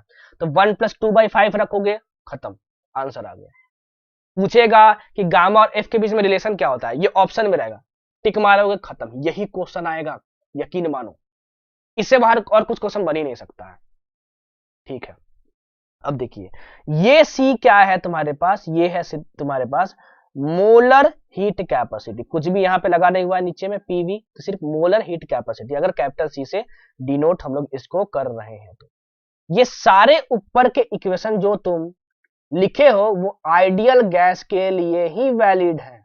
मतलब जब PV is equal to NRT होगा तब ये इक्वेशन, ये इक्वेशन और ये इक्वेशन। लेकिन अगर आइडियल गैस नहीं हुआ और हमारे पास कोई इक्वेशन कुछ इस तरीके से आ गया, पी वी का power n is equal to constant, ये आइडियल गैस को फॉलो कर रहा है क्या? नहीं। पीवी का power n is equal to constant. Ideal gas में क्या, for a given temperature PV is equal to constant होता है। ठीक है, ये पीवी का power n is equal to constant. अगर कोई ऐसा प्रोसेस हुआ तो जो मोलर हीट कैपेसिटी की वैल्यू होती है वो क्या होती है, CV plus R by 1-n। What is n? जो यहां पे V का पावर है। What is R? Universal gas constant. What is CV? Molar heat capacity at constant volume. Direct question आएगा, जो एक एक चीज बताया हूं याद कर लीजिए। ये फॉर्मूले याद हो गए तो क्वेश्चंस खटाक से निकाल लोगे। ज्यादा डीप में मत जाइएगा, नहीं तो पगला जाओगे। चलिए चलिए, ये टेबल बहुत ज्यादा इंपॉर्टेंट है भाई, बहुत ज्यादा। खोद खोद के यहां से क्वेश्चन पूछा जाता है। क्या पूछा जाता है? खोद खोद के यहां से क्वेश्चन पूछा जाता है। Very important. एक एक चीज सुनते जाइएगा, एक एक चीज सुनते जाइएगा। बहुत इंपॉर्टेंट टेबल है ये, हर एक चीज मैं एक्सप्लेन करने वाला हूं। ठीक है सर, बहुत सही। देखिएगा, सबसे पहले हर एक लाइन से यहां पे क्वेश्चन बनने वाला है, इसलिए हर एक चीज समझिएगा। मैं मोनो एटॉमिक गैस की बात कर रहा हूं, तो अगर तुम मोनो एटॉमिक गैस की बात करोगे तो मैंने याद करवाया है कि उसकी डिग्री ऑफ फ्रीडम 3 होती है, जो सिर्फ ट्रांसलेशनल काइनेटिक एनर्जी की वजह से होती है। तो इसकी जो इंटरनल एनर्जी होगी वो क्या होगी, हमको पता है कि फॉर्मूला होता है NFRT/2। ये जो टेबल बनाया गया है वो n इज इक्वल टू 1 के लिए बनाया गया है, मतलब number of moles of gas कितना है, 1 लेके बनाया गया है। ठीक है, चलिए, तो ये 1 हो गया, f की वैल्यू 3 हो गई, तो ये तुम्हारे पास कितनी आ गई, 3RT/2। वही देखिए यहां पे लिखा हुआ है u की वैल्यू। CV की जो वैल्यू होती है, मैंने बोला था कि याद करके जरूर रखिएगा, वो कितनी होती है, FR/2 होती है। वो तो नंबर ऑफ मोल्स पर डिपेंड ही नहीं करती है, तो 1 दिया रहा है, 2 रहे, 4 रहे, कोई दिक्कत नहीं। तो f की वैल्यू 3 होती है इसके लिए, तो CV की वैल्यू कितनी हो गई, 3R/2 हो गई, लिखा हुआ है। मैंने बोला था बस सीवी की वैल्यू याद रखना, सीपी की वैल्यू कैसे निकाल लेना, CP minus CV equal to R. ज्यादा कलाकारी मत दिखाना, अभी याद कर लोगे एग्जाम में भूल जाओगे। सीवी की वैल्यू बस याद रखना। तो CP minus CV equal to R, तो CP equal to CV plus R. तो सीपी की वैल्यू कितनी हो जाएगी, सीवी 3r/2 आइए प्लस आर, मतलब कितना हो गया 5r/2। लीजिए gamma ratio of specific heat has constant pressure and volume, CP/CV कितना है देखिए, CP आया है 5r/2 और ये आया है 3r/2। कट्टम कुट्टुम कीजिए, आर आर कैंसिल, 2 2 कैंसिल, आया ये 5/3। ये कितना आएगा देखिए 1.67 के करीब आएगा। देखिए लिखा हुआ है, कुछ भी पूछ सकता है इसमें, में सब कुछ आपको निकालने आना चाहिए। अब दूसरी बात करते हैं हम लोग डाई एटॉमिक गैस की, या फिर पोली एटॉमिक तो हो लेकिन लीनियर हो, लीनियर पोली एटॉमिक। इसके लिए F की वैल्यू 5, बोलोगे तो 7 भी बताए थे भाई साहब, मैंने बोला था टेम्परेचर में से नहीं हो तो डिग्री ऑफ फ्रीडम हमेशा 5 लेके चलना। अगेन नंबर ऑफ मोल्स 1 लेके चल रहे हो, तो FRT/2, F कितना 5, ये हो गया 5RT/2 लिखा हुआ है। CV FR/2, F कितना है 5, 5R/2। टेबल याद नहीं करना है, निकालने आना चाहिए, नहीं तो पगला जाओगे। बहुत सारे कोचिंग में बोला जाता है याद करो, नहीं याद नहीं करना। कितना लेट लगेगा भाई, कितना लेट लगेगा इसको निकालने में, 5 सेकंड बस, ठीक है। CV की वैल्यू CV CV CV plus R, CP minus CV is equal to R, CP is equal to CV plus R. तो CV कितना है इतना प्लस आर, तो ये कितना हो गया CP is equal to 5R/2 plus R, ये कितना हो गया 7R/2 हो गया, लिखा हुआ है। गामा की वैल्यू डिवाइड करो दोनों को, देखिए 7R/2 5R/2, तो देखिए 7R/2 divided by 5R/2, R/2 cancel हो गया, 7/5 मतलब 1.4। देखिए यहां पर लिखा हुआ है, बताइए यहां तक बात क्लियर है क्या, सारी चीजें निकालने आनी चाहिए।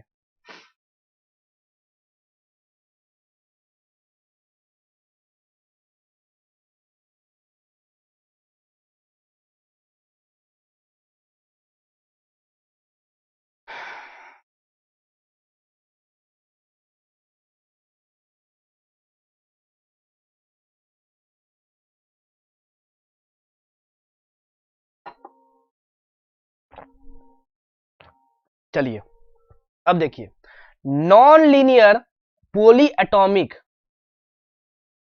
आपके सिलेबस में नहीं है, ये आपके सिलेबस में नहीं है। बोलोगे अभी तो पोली एटॉमिक बताए थे सर, अरे पोली एटॉमिक बताया था लेकिन वो लीनियर होना चाहिए। अब पोली एटॉमिक है लेकिन वो नॉन लीनियर शेप का होना चाहिए गैस। तो भाई मैं उम्मीद कर रहा हूं कि ये सब निकाल लोगे, यू सीबी सीपी गामा सब निकाल लोगे, निकाल के देख लेना। लेकिन आपके सिलेबस में है नहीं, लेकिन एनटीए वाले पागल है थोड़ा सा, अगर दिमाग उनका घूम गया, पता चला एकदम पी के रखे हुए हैं, तो दे दिए नॉन लीनियर पोली एटॉमिक, इसलिए टेबल में मुझे डालना पड़ा। तो नॉन लीनियर पोली एटॉमिक के लिए जो डिग्री ऑफ फ्रीडम होता है वो कितना होता है 6 होता है। इतना याद कर लिए तो मैं अब उम्मीद कर रहा हूं कि यू सीवी सीपी और गामा इसी तरीके से आप निकाल लोगे। बताइए क्या निकाल लोगे, क्या जल्दी बताइए, निकाल लोगे क्या कि ये भी निकाल के बताएं। बस डिग्री ऑफ फ्रीडम याद रखिएगा कि इसका 6 होता है। चलिए मीन फ्री पाथ क्या होता है, मीन फ्री पाथ क्या होता है, सुनते जाइएगा, बहुत इजी कॉन्सेप्ट है। देखिए मान लो एक कंटेनर में एक क्या है गैस मॉलिक्यूल है यहां पर, और दूसरा गैस मॉलिक्यूल कहीं ये है, और इन दोनों में टक्कर होने वाली है। अगर यहां मैं डिस्टेंस बहुत ज्यादा दिखा रहा हूं, माइक्रोस्कोप से देखोगे तब भी डिस्टेंस ज्यादा ही दिखेगा, लेकिन इतना होता नहीं जितना पेपर में दिख रहा है, ठीक है। गैस मॉलिक्यूल्स बहुत छोटे छोटे होते हैं, तो इन दोनों के बीच में टक्कर होने से पहले सीधा टक्कर नहीं मारता, इस तरीके से नहीं मारता इसको टक्कर, ये रैंडम मोशन करता है, ऐसे गया, ऐसे गया, अरे ऐसे गया, पता चला फिर ऐसे चला गया, फिर ऐसे चला गया, फिर ऐसे चला गया, फिर ऐसे चला गया, फिर जाके इसको टक्कर मार रहा है। तो इन दोनों के बीच में जो टक्कर हो रही है, उससे पहले ये जो मॉलिक्यूल है वो कुछ डिस्टेंस ट्रैवल कर रहा है, तो वो एक्चुअल डिस्टेंस नहीं, जितना भी डिस्टेंस ट्रैवल कर रहा है ये उसका एवरेज, तो वो जो एवरेज डिस्टेंस होता है इन दोनों कोलिजन्स के बीच में, उसको बोलते हैं फिजिक्स के लैंग्वेज में मीन फ्री पाथ।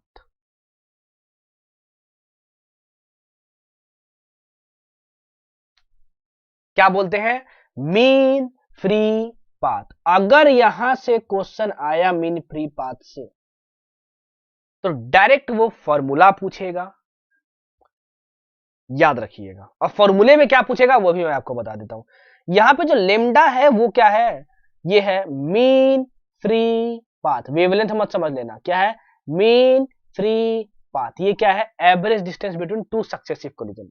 चलिए, इसकी जो वैल्यू होती है वो होती है 1/√2 पाई एन डी स्क्वायर। यही फॉर्मूला आपको बस याद रखना है। ये जो फॉर्मूला है ये भी पूछ लिया जाता है, बहुत रेयर केस में इसको डिराइव करने आना चाहिए। समझाते हैं अभी। सबसे पहले इस फॉर्मूले को समझिए, बस इतना याद रखना है। √2 तो कांस्टेंट 1.414 वैल्यू होती है, पाई तो कांस्टेंट 3.14 वैल्यू होती है, डी क्या है सर? अरे भाई साहब, जो भी तुम्हारे पास गैस मॉलिक्यूल है उसको हम लोग काइनेटिक थ्योरी ऑफ गैसेस में स्फीयर की तरह मान के चलते हैं, तो स्फीयर का कुछ डायमीटर होगा, तो डी जो है वो डायमीटर ऑफ गैस मॉलिक्यूल है। लिख लीजिएगा, क्या डी स्क्वायर आता है। एन क्या है? एन है नंबर ऑफ गैस मॉलिक्यूल्स, नहीं, नंबर ऑफ गैस मॉलिक्यूल्स पर unit volume. Number of gas molecules पर यूनिट वॉल्यूम, याद रखिएगा। क्वेश्चन क्या आएगा देखिए, बता रहा हूं आपसे। Lambda is equal to mean free path है ये 1/√2 पाई एन डी स्क्वायर। ये आया देखिए, √2 पाई एन डी स्क्वायर। अच्छा, यहां आपसे पूछेगा, बताइए क्या जो मीन फ्री पाथ है वो इनवर्सली प्रोपोर्शनल होता है डायमीटर के होल स्क्वायर के? आप बोलोगे हाँ। बोलेगा मीन फ्री पाथ लेमडा 1 है, जब डायमीटर डी है, डबल कर देंगे तो क्या होगा? क्या जो मीन फ्री पाथ है वो नंबर ऑफ मॉलिक्यूल्स पर यूनिट वॉल्यूम पर डिपेंड करता है तो कैसे करता है? इस तरीके से। यही डायरेक्ट क्वेश्चंस आएंगे, या फिर रेयर केस में ये वाला फॉर्मूला पूछ लेगा। अब ये फॉर्मूला मैं निकाल के दिखाता हूं आपको, सुनिएगा सुनिएगा सुनिएगा। यहां जो लेमडा है मीन फ्री पाथ, वेवलेंथ है? नहीं, मीन फ्री पाथ है। हाँ, ये क्या है? Mean free path. चलिए, इसकी वैल्यू ये आई है, ठीक है ना? तो देखिए, इसको मैं दूसरे फॉर्म में लिखने की कोशिश करूंगा, 1/√2 पाई डी स्क्वायर। ठीक है, चलिए, ये जो स्मॉल एन है, this is what? This is number of gas molecules पर यूनिट वॉल्यूम। तो नंबर ऑफ गैस मॉलिक्यूल्स को मैं कैपिटल एन मान लेता हूं पर यूनिट वॉल्यूम, तो ये बाई वी आएगा, इस वी को मैं ऊपर लिख देता हूं। ठीक है? हाँ सर, ठीक है। चलिए, अब देखिएगा, सुनते जाइएगा सुनते जाइएगा सुनते जाइएगा सुनते जाइएगा। ठीक है? ठीक है सर, इतनी बात हमको समझ में आती है, इतनी बात हमको समझ में आती है। मैं क्या कर रहा हूं, ऊपर आर नॉट से और नीचे आर नॉट से मल्टीप्लाई कर दे रहा हूं। ठीक है सर, आप मल्टीप्लाई कर दिए, इससे क्या फायदा हुआ सर? देखिए, ये जो आर बाई एन नॉट है, ये आर यहां से उठाओ और एन नॉट यहां से उठाओ, ये जो वैल्यू है वो देती है बोल्ट्जमैन कांस्टेंट की वैल्यू।